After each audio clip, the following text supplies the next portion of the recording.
جیسے اعمال ہوں گے ویسے حالات ہوں گے. اعمال اچھے تو حالات اچھے، اعمال خراب تو حالات خراب. اللہ حالات بنائے کوئی بگاڑ نہیں سکتا، اللہ بگاڑے کوئی بنا نہیں سکتا. اور اللہ بندوں کے اعمال دیکھتے ہیں، جیسے اعمال ہوں گے ویسے حالات ہوں گے. اعمال اچھے تو حالات اچھے، اعمال خراب تو حالات خراب. کیکر کے درخت پہ آم نہیں لگتا، کیکر کا درخت لگا کے آم کا انتظار جہالت. پانی پہ لکیریں نہیں کھینچا کرتی. کوئی پانی پہ لکیریں کھینچ رہا ہو، بے وقوف وقت ضائع کر رہے. پانی پہ لکیریں نہیں کھینچتی. کوئی ریت کے اوپر دیوار کھڑی کر رہا ہو، جہالت ہے. ریت پہ دیواریں نہیں کھڑی ہوتی. جب اعمال خراب ہوں گے تو حالات کیا ہوں گے؟ حالات کیا ہوں گے بھائی؟ مال کی کثرت سے حالات ٹھیک نہیں ہوں گے، چیزوں کی کثرت سے حالات ٹھیک نہیں ہوں گے، حکومتوں کے بدلنے سے حالات ٹھیک نہیں ہوں گے. جب اعمال اچھے ہوں گے تو حالات اچھے اللہ حالات بنائے گا، اور جب اعمال خراب ہوں گے تو حالات اللہ بگاڑ دے گا. اب جن حالات کو اللہ بگاڑ رہا، کون ان حالات کو ٹھیک کر سکتا ہے؟ اور جب اللہ حالات ٹھیک کرنے پر آ جائے، کون حالات کو خراب کر سکتا ہے؟ اپنے اعمال کو اچھا بنانا ہے، یقین کو اچھا بنانا ہے. اللہ کے نبی قصے سنانے تھوڑا ہے. اللہ کے نبی نے قصہ سنایا تو اس میں پیغام دیا، اس میں سبق دیا ہے. اللہ کے نبی سنا رہے ہیں، بادل، ایک آدمی جا رہا ہے، بادل آیا، بادل میں سے آواز آئی، فلاں آدمی کے باغ کو پانی پہنچاؤ. کہاں سے آواز آ رہی بھائی؟ بادل.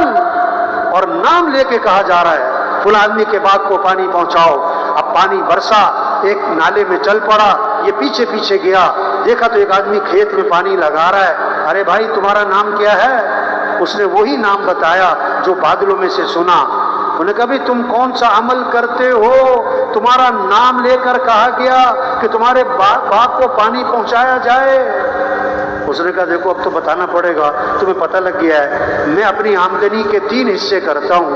اپنی آمدنی کے 3 حصے کرتا ہوں. ایک حصہ میں اپنے گھر والوں پہ خرچ کرتا ہوں، ایک حصہ میں اپنی زمین پہ خرچ کرتا ہوں، اور آمدنی کا تیسرا حصہ میں اللہ کے راستے میں خرچ کر دیتا ہوں. اس عمل کی برکت ہے کہ بادل مسخر ہو گئے. اعمال اچھے ہوں گے تو حالات اچھے ہوں گے، جب اعمال خراب ہوں گے تو حالات خراب ہو جائیں گے. جب اعمال خراب ہوں گے، نیتیں خراب ہوں گی، یقین خراب ہوگا. دیکھو قرآن میں قصہ آتا ہے، سورہ قلم ہے کیا؟ باغ ہے، پھل ٹوٹتا ہے، خوب غریبوں پہ تقسیم کرتا ہے، ضرورت مند لوگوں پہ خرچ کر دیتا ہے. باپ فوت ہو گیا، بچوں نے کہا ہمارا باپ بے وقوف تھا. کیا کہتا ہوں؟ وہ اپنے آپ کو بڑے ذہین سمجھ رہے ہیں کہ اتنا لوگوں پہ خرچ کر دیتا تھا، اگر یہ سارا مال بچا کے رکھتا آج ہم کتنے مالدار ہوتے. ہم نے کسی غریب کو کچھ نہیں دینا، ہم نے سارا مال بچا کے سارا پھل جو ہے جو ٹوٹے گا، ساری کھیتی گھر لے کے جانی ہے. ابھی اس کی نیت کی ہے. اب رات کو جانا ہے پھل توڑنے تاکہ کسی غریب کو پتہ ہی نہ لگے. اب رات کو جا رہے ہیں چپ کے باتیں کرتے کرتے، جب باغ پر پہنچے تو کیا دیکھا؟ باغ کا تو نام و نشان ہی نہیں. فطاف علیہا طائف من ربک وهم نائمون. وہ بڑے ابھی سو رہے تھے، اللہ کی طرف سے ایک آگ کا عذاب آیا اور سارے باغ کو جلا کے راکھ کر دیا اس کو. ارے ہم تو غلط راستے پہ آ گئے، یہ تو ہمارا باغ نہیں. دائیں بائیں گئے تو پتہ لگا کہ نہیں، راستہ تو صحیح ہے، یہ تو اللہ کا عذاب آیا. ہاں، جب نیتیں خراب ہوں گی، جب اعمال خراب ہوں گے تو پھر حالات ٹھیک. اعمال کا شوق ہو، اعمال سے زندگی بنتی ہے. اللہ نے ہمیں اعمال دیے ہیں. نماز ہمارے مسئلوں کا حل ہے. یہ صرف برکت کی چیز نہیں ہے، نماز میں مسئلوں کا حل ہے. نماز میں کاموں کا بننا چھپا ہوا ہے. اللہ کا نام، حضور صلی اللہ علیہ وسلم نے فرمایا لا حول ولا قوت الا باللہ، اس میں 99 مسئلوں کا حل ہے، اور کم از کم درجے کی بات جو کثرت سے پڑھے گا اللہ اسے غم سے نجات عطا فرمائے گا۔ ہاں، آپ صلی اللہ علیہ وسلم نے فرمایا جو فجر کی نماز کے بعد 7 مرتبہ پڑھے حسبی اللہ لا الہ الا ہو علیہ توکلت وہو رب العرش العظیم، 7 مرتبہ فجر کی نماز کے بعد۔ اب شام تک کے جتنے کام ہیں اللہ ان کاموں میں اس کے لیے کافی ہو جائیں گے، اللہ اس کا ساتھ دیں گے۔ ہاں، اعمال سے زندگی بنتی ہے۔ آپ صلی اللہ علیہ وسلم نے فرمایا، ایک صحابی نے عرض کیا حضور میں نے ذکر کا وقت طے کیا ہے، اس میں سے کتنا وقت درود شریف کو دے دوں؟ فرمایا تو خود ہی کہا حضور میں 1/4 وقت درود شریف کو دے دوں؟ فرمایا ٹھیک ہے، لیکن درود شریف زیادہ کر لو تو بہتر ہے۔ اچھا حضور میں 1/3 وقت درود شریف کو دے دوں؟ فرمایا ٹھیک ہے، لیکن درود شریف زیادہ کر لو تو بہتر ہے۔ حضور میں آدھا وقت درود شریف کو دے دوں؟ فرمایا ٹھیک ہے، درود شریف زیادہ کر لو تو بہتر ہے۔ حضور 2/3 وقت درود شریف کو دے دوں؟ فرمایا ٹھیک ہے، لیکن درود شریف زیادہ کرو تو بہتر ہے۔ عرض کیا اچھا میں سارا وقت درود شریف کو دے دیتا ہوں، میں درود شریف بھی پڑھتا رہوں گا۔ اللہ کے نبی نے فرمایا اذن تکفی ہمک ویغفر ذنبک، اگر تم ایسا کرو گے تمہاری ساری پریشانیاں دور ہو جائیں گی اور تمہارے سارے گناہوں کو معاف کر دیا جائے گا۔ ہمارے مسئلوں کا حل یہ ہے نماز، ذکر، درود شریف کی کثرت۔ چھوٹا سا درود شریف بتاؤں، صلی اللہ علی النبی الامی، صلی اللہ علی النبی الامی، چھوٹا سا درود شریف۔ اور ایک حدیث میں عجیب بات حضور صلی اللہ علیہ وسلم نے فرمایا جو 10 مرتبہ درود شریف پڑھے، کتنی مرتبہ؟ 10 مرتبہ، 10 مرتبہ درود شریف پڑھے روزانہ، فرمایا قیامت کے دن اس کے لیے سفارش کرنا میرے لیے واجب ہو جائے گا۔ ہاں، یہ شوق پہ تو آپ نے فرمایا روشن رات یعنی جمعرات، روشن دن یعنی جمعے کا دن، اس میں کثرت سے درود شریف پڑھا کرو، تمہارا درود شریف میرے پر پیش کیا جاتا ہے۔ اور اگلی بات کمال کی، آپ نے فرمایا جو میرے پر درود بھیجے گا نا میں اس کے لیے دعا بھی کروں گا، استغفار بھی کروں گا۔ اور ایک حدیث میں آتا ہے آپ نے فرمایا جو آدمی میرے پر درود شریف پڑھتا ہے جب تک وہ درود شریف پڑھتا رہے گا اللہ کے فرشتے اس کے لیے رحمت کی دعا کرتے رہیں گے۔ اب اس کی مرضی ہے کہ درود شریف تھوڑا پڑھے کہ زیادہ پڑھے، اس کی مرضی ہے۔ زندگیاں آسان ہو جائیں جب اعمال اچھے ہوں، نماز ہو، قرآن کی تلاوت ہو، گھر گھر قرآن کی تلاوت ہو، گھر کا ہر فرد قرآن پڑھے، گھروں سے نحوستیں ختم، گھروں سے پریشانیاں ختم، گھروں سے مصیبتیں ختم، گھروں میں رحمتیں آئیں گی، برکتیں آئیں گی، خیریں آئیں گی، رحمت کے فرشتے آئیں گے، شیطانی اثرات ختم ہو جائیں گے۔ قرآن سے، قرآن۔ ایک آدمی آیا کہنے لگا مولوی صاحب کوئی وظیفہ بتاؤ، بڑی پریشانی ہے۔ کیا بتاؤ؟ کوئی وظیفہ بتاؤ۔ اس سے کہا بھائی قرآن کی تلاوت کیا کرو۔ قرآن کی؟ کہتا ہاں قرآن کی تلاوت تو کریں گے، کوئی وظیفہ تو بتاؤ۔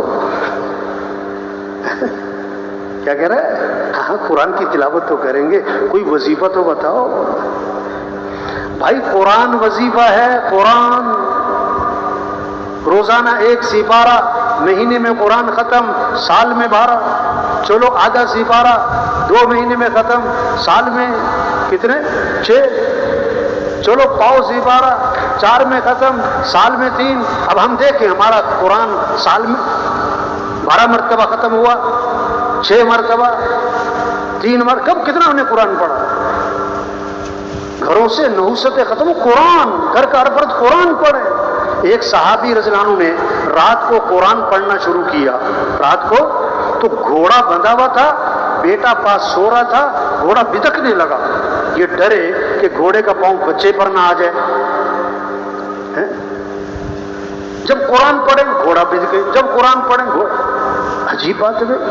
جب سلام پھیرا دیکھا گھوڑا کیوں بدک رہا ہے، تو ایک نور ہی نور ہے سفید بادل کی طرح آسمان پہ، اور آسمان کی طرف اٹھتا چلا جا رہا ہے اور آنکھوں سے اوجھل ہو گیا. صبح کو اللہ کے نبی کی خدمت میں حاضر ہوئے اور سارا قصہ سنایا تو اللہ کے نبی نے فرمایا یہ آسمان سے فرشتے اترے تھے تمہارا قرآن سننے کے لیے، اور اگر تم صبح تک پڑھتے رہتے نا تو ساری دنیا فرشتوں کو دیکھ لیتی ہے. قرآن کی تلاوت ہو، یہ جذبہ ہو، اللہ کا ذکر کرنا ہے، سب کے پاس تسبیح ہو، تسبیح ہو، تسبیح ہو. آپ صلی اللہ علیہ وسلم نے فرمایا جو 100 مرتبہ پڑھے لا الہ الا اللہ، کتنی مرتبہ؟ 100 مرتبہ. جب قیامت کے دن اٹھے گا تو اس کا چہرہ 14ویں رات کے چاند کی طرح چمک رہا ہوگا. آپ صلی اللہ علیہ وسلم نے فرمایا لا الہ الا اللہ، اس کا اقرار کثرت سے کرتے رہا کرو پہلے اس سے کہ وہ وقت آ جائے کہ تم یہ کلمہ کہہ نہ سکو. اوہو، جو مر گیا کلمہ پڑھنے کا وقت ختم. ہم نے بھی مر جانا ہے، ابھی ہم زندہ ہیں، ہمارے پاس وقت ہے کہ ہم کیا پڑھیں؟ لا الہ الا اللہ. گھر جا رہے ہیں، دفتر جا رہے ہیں، مسجد جا رہے ہیں، کیا پڑھتے جا رہے ہیں؟ لا الہ الا اللہ. آپ نے فرمایا اپنے ایمان کو تازہ کرتے رہا کرو. صحابہ نے عرض کیا حضور ایمان کو کیسے تازہ کریں؟ کیا فرمایا؟ لا الہ الا اللہ. اس کو کثرت سے پڑھا کرو، کثرت سے پڑھا کرو. ایک صحابی نے عرض کیا حضور اللہ کے نبی نے فرمایا اگر کوئی گناہ ہو جائے تو فوراً نیکی کا کام کر لیا کرو تاکہ گناہ کی نحوست دھل جائے. صحابہ نے عرض کیا حضور لا الہ الا اللہ اس کا پڑھنا بھی نیکیوں میں شامل ہے؟ فرمایا یہ تو سب سے افضل نیکی ہے. یہ شوق پیدا ہو. آپ نے فرمایا جو کثرت سے استغفار کرے گا اللہ ہر تنگی سے اسے نکالے گا، پریشانیوں سے بچائے گا، اللہ وہاں سے رزق دے گا جہاں سے وہم و گمان بھی نہیں. استغفار پر وعدہ ہے لولا تستغفرون اللہ لعلکم ترحمون. تم استغفار کیوں نہیں کرتے کہ تم پہ رحم کیا جائے؟ استغفار پر فَقُلْتُ اسْتَغْفِرُوا رَبَّكُمْ إِنَّهُ كَانَ غَفَّارًا يُرْسِلِ السَّمَاءَ عَلَيْكُمْ مِدْرَارًا وَيُمْدِدْكُمْ بِأَمْوَالٍ وَبَنِينَ وَيَجْعَلْ لَكُمْ جَنَّاتٍ وَيَجْعَلْ لَكُمْ أَنْهَارًا. تم استغفار کیوں نہیں کرتے کہ استغفار کرو گے تو کیا ہوگا؟ استغفار پر وعدہ ہے ایک تو اللہ کیا ہے گناہ معاف کر دیں گے، اور پھر کیا ہوگا اللہ تمہاری مدد کریں گے مال سے، اولاد سے، اولاد بھی بیٹے دیں گے، مال بھی دیں گے، اور اللہ کیا ہے موسلادھار بارشیں بھی دیں گے. کیا ہے کھیتیوں میں برکت، نہروں میں برکت، باغات میں برکت. یہ وعدے استغفار پر ہیں.